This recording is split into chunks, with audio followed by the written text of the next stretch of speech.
जय हिंद। स्वागत है आपका अपना YouTube चैनल आनंद केजी क्लासेज में। आज हम लोग पढ़ेंगे 12th क्लास का एनसीईआरटी चैप्टर 1 ईंट, मनके और अस्थियां। इसमें सबसे पहले हम शुरू करते हैं सिंधु घाटी की सभ्यता, जिसको हड़प्पा सभ्यता के नाम से भी जाना जाता है। चलिए अभ्यास करते हैं चैप्टर 1। चैप्टर 1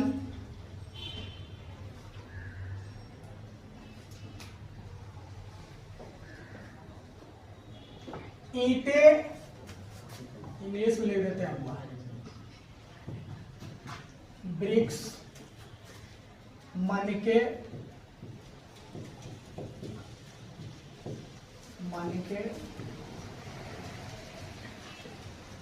बिट्स और अस्थियां।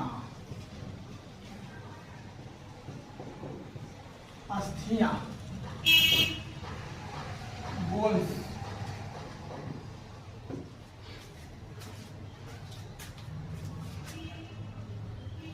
हड़प्पा सभ्यता दिखा दे रहा ना।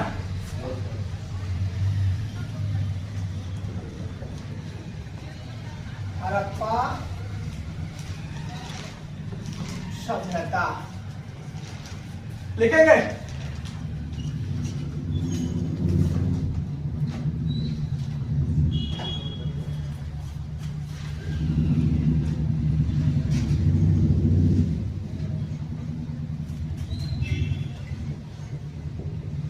हड़प्पन सिविलाइजेशन,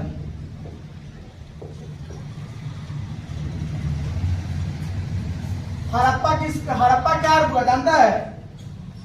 हड़प्पा यह शहर का नाम है। किसका नाम है? शहर का नाम। हड़प्पा शहर का नाम है। दिखाई दे रहा है? हड़प्पा क्या है? शहर का नाम है। और सभ्यता किसको कहते हैं पता है? सभ्यता यह बाहरी रूप होता है। क्या होता है? बाह्य रूप होता है। बाह्य रूप होता है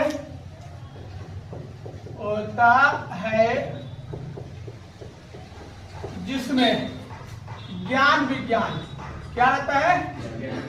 ज्ञान विज्ञान, शिक्षा,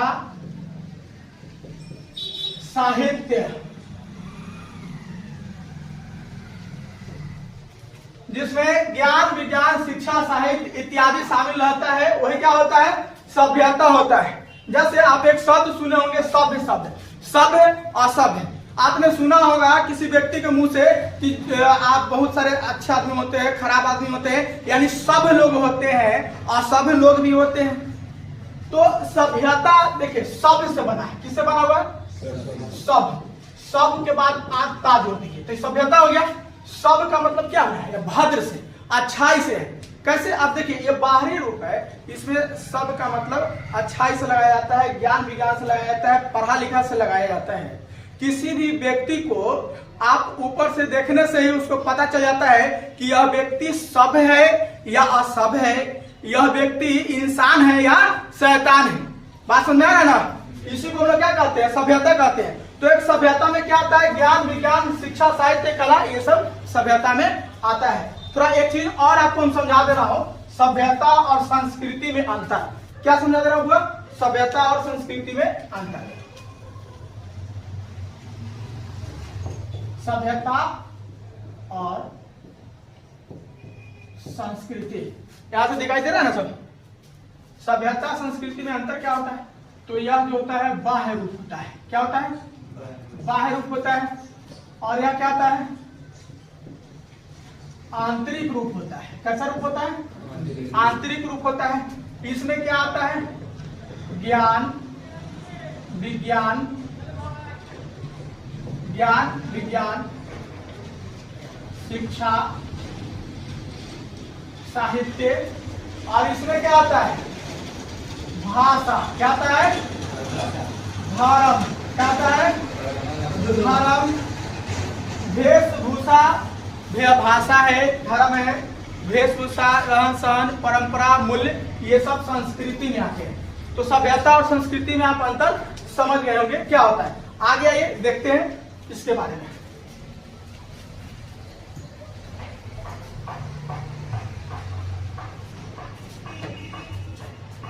ईटा तो आप लोग जानते ही हैं, ईटा जानते हैं ना बुआ? चलिए, मनका जानते हैं, माला जानते हैं, माला, चलिए उसको हम लोग मनके कहते हैं। अस्थियां क्या कहते हैं? हड्डी कहते हैं। क्या कहते हैं? हड्डी कहते हैं। अब आइए हड़प्पा सभ्यता के बारे में हम जानते हैं। हड़प्पा सभ्यता का नाम, हड़प्पा किसका नाम हुआ? शहर का नाम है।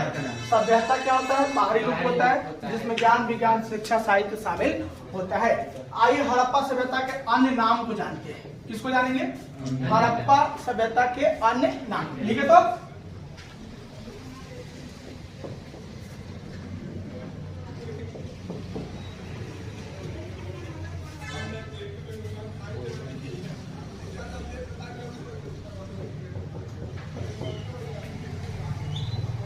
हड़प्पा सभ्यता के नाम बताइए।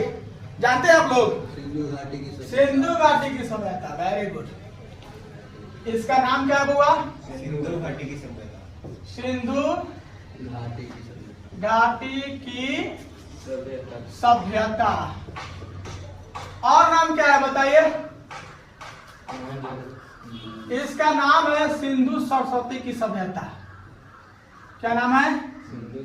सिंधु सरस्वती की सभ्यता। और नाम है इसका, और नाम है, और नाम क्या हुआ? कांस्य युगीन, बोलो। कांस्य युगीन सभ्यता। किसकी सभ्यता? कांस्य युगीन सभ्यता। हड़प्पा सभ्यता के कितने नाम हो गए? पढ़िए तो, सिंधु घाटी की सभ्यता, सिंधु सरस्वती की सभ्यता, कांस्य की सभ्यता और हड़प्पा सभ्यता। कोई दिक्कत है? चलिए, हड़प्पा सभ्यता क्यों नाम पड़ा मालूम है? क्योंकि सिंधु घाटी सभ्यता में सबसे पहले हड़प्पा शहर की खोज किया गया, इसलिए इसको क्या कहेंगे? हड़प्पा सभ्यता कहेंगे। सिंधु घाटी में आप देखिए, जो हड़प्पा सभ्यता विकसित हुआ वह सिंधु नदी के किनारे विकसित हुआ। किसके किनारे विकसित हुआ? सिंधु नदी के किनारे विकसित हुआ, इसलिए इसका नाम क्या पड़ गया? सिंधु घाटी। बाद में और खुदाई हुआ तो पता चला कि नहीं, सरस्वती नदी के किनारे भी यह सभ्यता है, तो दोनों को जोड़ दिया गया, तो सिंधु सरस्वती की सभ्यता कहा गया। आगे देखिए, कांस्य युगीन सभ्यता। दुनिया में एक नए प्रकार का धातु आया जिसको कहा गया कांस्य। क्या कहा गया? कांस्य। तो भारत में नहीं लेकिन दुनिया के अन्य हिस्से में कांस्य का प्रचलन हो गया था। किसका प्रचलन हो गया था? कांस्य का, जिसको इंग्लिश में ब्रोंज कहते हैं। क्या कहते हैं? ब्रोंज।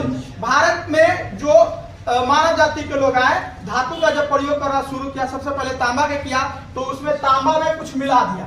तांबा में धातु मिलाया टीन को। किसको? टीन को मिला दिया, तो तांबा और टीन को मिलाने से क्या बन गया? कांस्य बन गया। क्या बन गया? कांस्य बन गया। तो यह हड़प्पा जो सभ्यता जिस समय चल रहा था, जिस समय खुदाई हुआ, जिस समय लोग इसके बारे में जाना कि यह सभ्यता था हड़प्पा सभ्यता, तो दुनिया भर में उस समय कांस्य का भी प्रचलन था, इसलिए इसको कांस्य युगीन सभ्यता भी कहा जाता है। तो इस पर नाम पर चर्चा हो गया। अब आगे देखिए, हड़प्पा सभ्यता। कौन सभ्यता? हड़प्पा सभ्यता। सभ्यता 5000, कितना हजार? 5000 वर्षों से, 5000 वर्षों से अधिक पुरानी सभ्यता है। कितनी पुरानी है?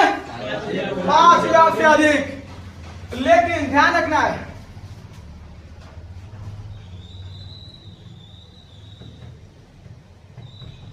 IIT खड़गपुर के अनुसार, किसके अनुसार? IIT खड़गपुर के अनुसार यह सभ्यता 8000 पुरानी है। कितना पुरानी है? 8000 8000 पुरानी है। पुरानी है। होगा। सोच के देखो कि आज जिस समाज में हम लोग रह रहे हैं, आज भी समाज है, आज भी लोग हैं, आज भी राज्य है, आज भी व्यवस्था है। तो 8000 वर्ष पहले भी समाज था और इससे बेहतर समाज था। वहां भी सारी तरह की सुविधाएं मिलता था। भवन देखिएगा, भवन मिलेगा, बेहतरीन भवन, पक्का ईंट का भवन 8000 वर्ष पहले। वह भारत की विरासत है, प्राचीन संस्कृति है। सड़कें हुआ करता था, नाला हुआ करता था, कुआं हुआ करता था, जलाशय हुआ करता था। सारा का सारा सिस्टम जो अभी आप देख रहे हैं वह सारा सिस्टम मौजूद था 8000 वर्ष पहले। बात समझाएंगे ना? तो कितना पुराना है? 8000 वर्ष। भारत होने पर गर्व होना चाहिए। बात समझा रहे ना? और भारतीय होने पर भी गर्व होना चाहिए। आगे देखिए, आगे देखिए, इसकी खोज देखेंगे। हड़प्पा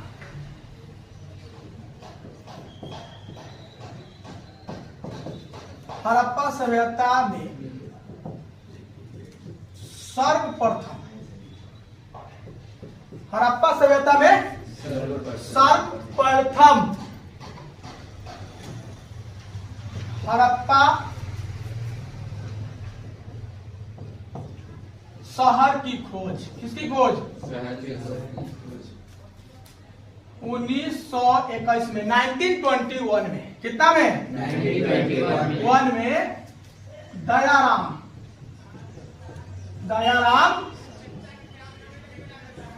साहनी के द्वारा। किसके द्वारा? हड़प्पा सभ्यता में सर्वप्रथम हड़प्पा सभ्यता की खोज किसके द्वारा किया गया? दयाराम साहनी।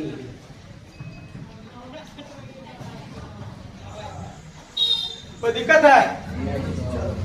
अब आगे देखो, हड़प्पा सभ्यता की, किसकी? हड़प्पा सभ्यता की उत्पत्ति कैसे हुआ पता है? हड़प्पा सभ्यता की उत्पत्ति कैसे हुआ? ग्रामीण, बोलो, ग्रामीण कृषक बस्तियों के द्वारा। किसके द्वारा? बस्तियों के द्वारा।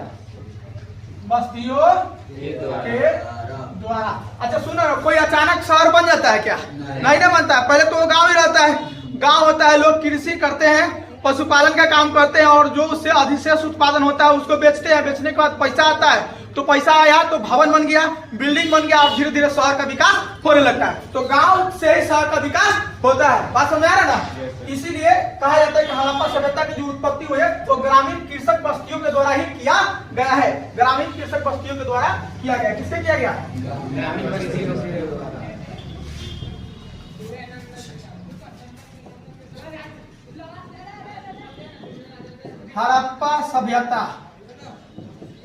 हड़प्पा सभ्यता की आकृति कैसी है वो जानता है? आकृति, उसका शेप जो है, आकार त्रिभुजाकार है। कैसा हुआ? हाँ, आकृति कैसी है? त्रिभुजाकार है। इसका वर्ग क्षेत्रफल कितना है पता है? हड़प्पा सभ्यता का वर्ग क्षेत्रफल, कौन क्षेत्रफल? वर्ग क्षेत्रफल 12,96,000। कितना है? 12,96,000। लगभग आप मोटा मोटी 13,000 कह सकते हैं। कितना? सॉरी, 13 लाख। कितना कह सकते हैं? 13 लाख। लगभग 13 लाख। चलिए, हड़प्पा सभ्यता का वर्ग क्षेत्रफल कितना हो गया? 12,96,000, लगभग 13 लाख वर्ग किलोमीटर है। आगे देखिए, इसका काल देखते हुआ, इसका टाइमिंग कब से, बहुत सारे विद्वान ने अलग अलग टाइमिंग दी है, लेकिन जो एनसीईआरटी का किताब है उसमें इसका टाइमिंग क्या देता है उसको देखिए। हड़प्पा सभ्यता का काल कब हुआ? हड़प्पा सभ्यता का काल 2600, कितना? 2600 ईस्वी पूर्व से 1900 ईस्वी पूर्व तक माना जाता है। क्या कहता है? तक माना जाता है। हड़प्पा सभ्यता का काल देख लिए। अब आइए इसको देखेंगे कि हड़प्पा सभ्यता को इतिहास के किस श्रेणी में रखा जाता है, उसकी बात करेंगे। हड़प्पा सभ्यता को आध इतिहास। कौन इतिहास? आदि इतिहास। आध को हम लोग पराक भी कहते हैं। क्या कहते हैं? पराक। पराक को हम लोग पोरोटो भी कहते हैं। क्या कहते हैं? पोरोटो इतिहास की श्रेणी में रखते हैं। श्रेणी में रखते हैं। ध्यान हुआ? कहते हैं ना पराक इतिहास, आध इतिहास या पोरोटो इतिहास किसको कहते हैं? पता है? नहीं ना पता है। यानी इतिहास का वह युग जहाँ के लोग हुआ इतिहास में लिखा हुआ है लेकिन आज तक उसको पढ़ा नहीं जा सका है, इसलिए उसको क्या कहते हैं? आदि इतिहास कहते हैं। जैसे हड़प्पा सभ्यता में बहुत सारी लिपियां मिली है जिससे पता चलता है कि हड़प्पा सभ्यता के लोग पढ़े लिखे थे, लेकिन आज तक उसको नहीं पढ़ा गया है, इसलिए उसको किस सब्जेक्ट में रखा जाता है? इसलिए उसको आदि इतिहास की श्रेणी में रखा जाता है। आगे देखिए,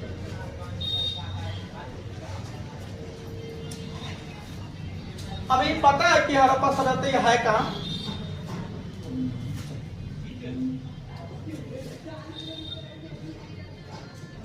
यह भारत कहाँ? पाकिस्तान एवं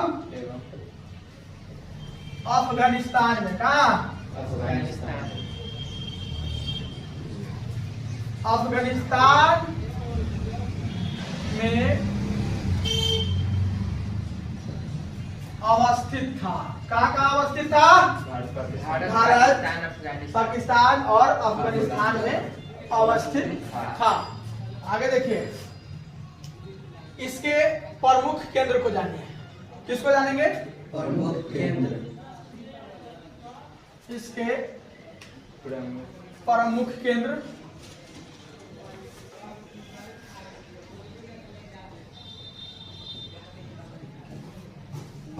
इसके प्रमुख केंद्र या प्रमुख स्थल कौन कौन सा था उसके बारे में देखिए। सबसे पहले एक नंबर में आता है हड़प्पा। कौन आता है? हड़प्पा। मोहनजोदड़ो फिल्म का नाम सुना आप लोगों ने? वही का था मोहनजोदड़ो का। कहाँ का? मोहनजोदड़ो पर ही बनाया गया था। तो मोहनजोदड़ो भी एक साइट है किसका? हड़प्पा सभ्यता का। ध्यान रखना,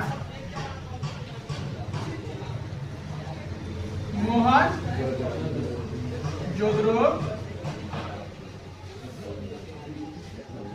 चनहुदरो कालीबंगा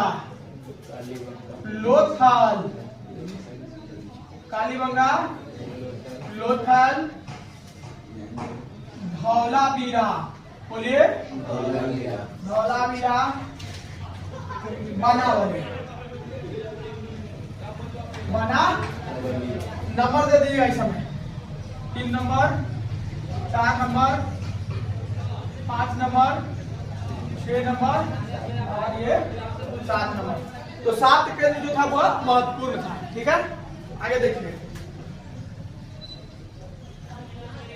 इस सब पूरे हड़प्पा सभ्यता का जो शहर था वो 2 भागों में बांटा गया था। कितने भागों में? 2। एक ऊपरी शहर और एक निचली शहर। ऊपरी शहर को प्रशासनिक शहर कहा जाता है और निचली को व्यापारिक शहर कहा जाता है। इसको थोड़ा सा लिख लेना है। हड़प्पा सभ्यता के शहरों को कितने भागों में बांटा गया है? 2 भागों में।